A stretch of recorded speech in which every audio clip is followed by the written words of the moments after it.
जय Hind everyone, welcome to our channel Hind defence academy. आज हम इंग्लिश में एक बहुत ही इंपॉर्टेंट टॉपिक स्टार्ट करने जा रहे हैं जो हर एक एग्जाम के पॉइंट ऑफ व्यू से बहुत ही इंपॉर्टेंट होता है। That is called subject verb agreement. इसे एक और नाम से जानते हैं, एयरफोर्स में कहते हैं इसे कॉन्कर्ड, और भी तरह तरह के नाम होते हैं, जैसे इसे सिंटेक्स भी कहते हैं। तो होता क्या है ये बेसिकली सब्जेक्ट वर्ब अग्रीमेंट, हम इसकी बात करते हैं। तो इसकी डिफिनीशन होती है कि using a verb according to the subject is called subject verb agreement. मतलब कि सेंटेंस में जो सब्जेक्ट है, सब्जेक्ट के अनुसार वर्ब का इस्तेमाल करना ही सब्जेक्ट के अनुसार वही क्या कहलाता है, सब्जेक्ट वर्ब अग्रीमेंट। या फिर इसे आप सिंटेक्स भी कह सकते हैं, या फिर इसे आप सब्जेक्ट कॉन्कर्ड के भी नाम से जानते हैं। फिर बात आती है कि सब्जेक्ट होता क्या है। तो सब्जेक्ट वो होता है कि the part of a sentence for which a verb is use. Sentence का वह भाग जिसकी वजह से हम एक वर्ब का यूज करते हैं सेंटेंस में, उसे ही हम क्या कहते हैं, सब्जेक्ट कहते हैं। जैसे कहने का मतलब क्या हुआ कि अब बात अगर हम करें सब पोजीशन ऑफ सब्जेक्ट की, कि सब्जेक्ट कहाँ कहाँ आ सकता है, उसके अनुसार ही हम देखते हैं कि ये वर्ब कैसे लेता है सेंटेंस में।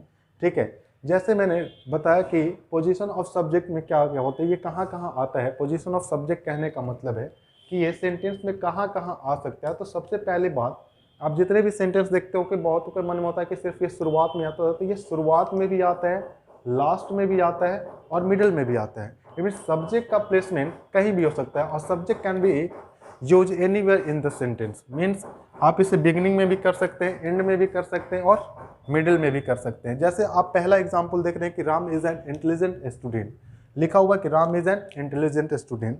तो आपको पता है कि ये जो राम है, राम को ही आप सब्जेक्ट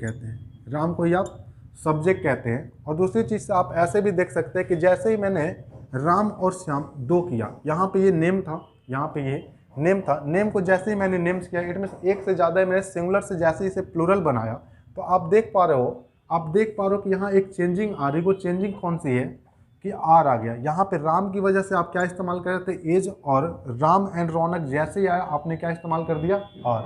इट मीन्स ये जो लिखा हुआ है कि the part of a sentence for which a verb is use, ये जो इज आया है, क्या ये इज इस राम की वजह से ही आया है।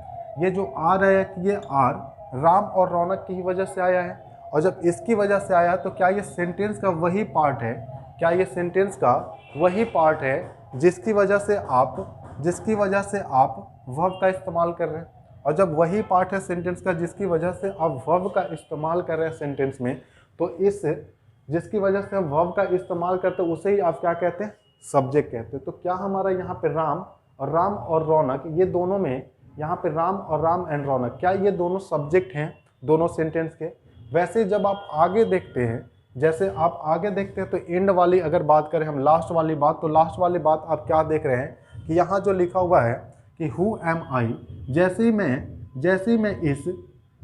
मैं इस आई को चेंज कर दूं, अगर यहाँ पे यू लिख दूं, तो क्या आप तब पर भी आप क्या यहाँ पे एम लिख सकते हैं। तब पर भी आप एम लिख ही नहीं सकते। क्यों नहीं लिख सकते एम, क्योंकि आपको पता है कि आई की वजह से आई का जो अग्रीमेंट होता है वो एम के साथ होता है, लेकिन यू का अग्रीमेंट एम के साथ नहीं होता। जैसे ही आप यू लिखते हैं, यू लिखने के बाद जैसे ही आप एम देखते हो, एम को आप काट करके क्या करेंगे, आर करेंगे। आप एम को काट करके क्या करेंगे, आर करेंगे। ऐसा क्यों पड़ रहा है, इसलिए पड़ रहा है क्योंकि अभी ही आपने इसका डेफिनेशन देखा, क्या देखा कि the part of a sentence for which a verb is used, ठीक है, उसे ही आप क्या कहते हैं, सब्जेक्ट कहते हैं। तो ये जो वर्ब लिखा हुआ है, क्योंकि ये जो वर्ब लिखा हुआ है, ये वर्ब आई के अनुसार ही आएगा और यहाँ यू के अनुसार ही आएगा, तभी तो ये सब्जेक्ट कहलाएंगे। वैसे आप नेक्स्ट देखते हो, जैसे यही सेम चीज़ लिखा हुआ था कि जैसे मैंने आई को चेंज करके, आई की वजह से मैंने एम लिखा था, आई को जैसे ही मैंने चेंज करके जैसे यू किया, यू की वजह से ही हमें क्या लिखना पड़ा, आर लिखना पड़ा। यू की वजह से ही हमें आर लिखना पड़ा। तो क्या ये सेंटेंस का वह भाग है जिसकी वजह से हम वर्ब का इस्तेमाल कर रहे हैं। तो सेंटेंस का वह भाग जिसकी वजह से हम वर्ब का इस्तेमाल कर रहे हो, क्या वही पार्ट हमारा सब्जेक्ट कहलाता है। तो क्या यहाँ पे आई सब्जेक्ट है और यहाँ पे यू सब्जेक्ट है। तो यहाँ पे आई सब्जेक्ट है और यहाँ पे यू सब्जेक्ट है। वैसे जैसे मैं नेक्स्ट की बात करो कि ये मिडल में कैसे आता है, बीच में कैसे आता है, तो आपको पता है कि ये देयर की बात छोड़ो, देयर सब्जेक्ट नहीं होता, इंट्रोडक्टरी सब्जेक्ट होता है, देयर इट इनकी बात हम नहीं करेंगे। लेकिन जब आगे है तो आपने देखा कि यहाँ पे लिखा हुआ अ ब्यूटीफुल ट्री, जैसे ही मैंने ये दोनों में बस आपको इतनी ही चीज़ डिफरेंस मिलेगा, यहाँ पे इज था, यहाँ पे आर है, यहाँ पे अ ब्यूटीफुल ट्री था, यहाँ पे टू ब्यूटीफुल ट्रीज है, बस इतने ही फर्क आपको, इतने ही डिफरेंस देखने को मिलेगा।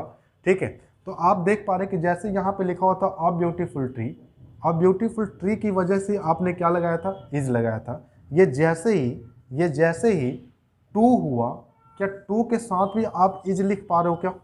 आप टू जैसे ही देख रहे हैं, टू देखने के बाद आपने क्या लगाया, आर लगाया। ठीक है, ऐसा क्यों हो रहा है? क्या ये सेंटेंस के पार्ट की वजह से हो रहा है? ये सेंटेंस के इस भाग की वजह से हो रहा है?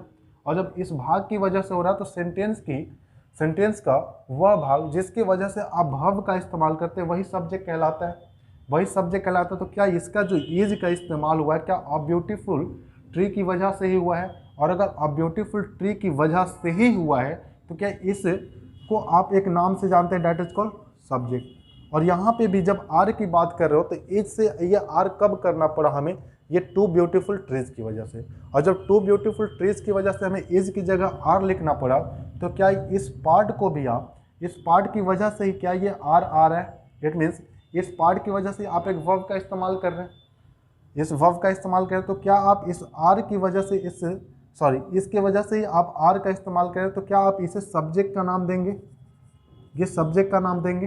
तो क्या आपने देखा कि सब्जेक्ट सेंटेंस के हर जगह आता है, सेंटेंस सब्जेक्ट बन के हर जगह, सेंटेंस में सब्जेक्ट का स्थान हर जगह होता है। इट मीन्स ये बिगिनिंग में भी आता है, एंड में भी आता है और मिडिल में भी आता है, शुरुआत में भी आएगा। जैसे आपने देखा राम और रौनक, ये दोनों शुरुआत में आए थे और इसकी वजह से आपने वर्ब का इस्तेमाल किया था। जैसे ये सिंगुलर था तो आपने इज लगाया, जैसे ये प्लूरल हुआ आपने आर लगाया। वैसे जैसे आप आई देख रहे हो, आई की वजह से आपने एम लगाया। ठीक है, वैसे यहाँ यू जैसे ही आया, यू की वजह से आपने आर लिख दिया। ठीक है, फिर वैसे जैसे देखा आपने कि इसमें इज किसकी वजह से आ रहा था, अ ब्यूटीफुल ट्री की वजह से। अगर अ ब्यूटीफुल ट्री की वजह से आपने वर्ब का इस्तेमाल किया तो ये क्या कहलाएगा, सब्जेक्ट कहलाएगा। और सेकेंड है कि there are two beautiful trees, it mean two beautiful trees की वजह से ही आप क्या कर रहे हो, आर लगा रहे हो। अगर ये सिंगुलर हो रहा है तो आपको सिंगुलर लगाना है, अगर ये प्लूरल है तो आपको प्लूरल लगाना है।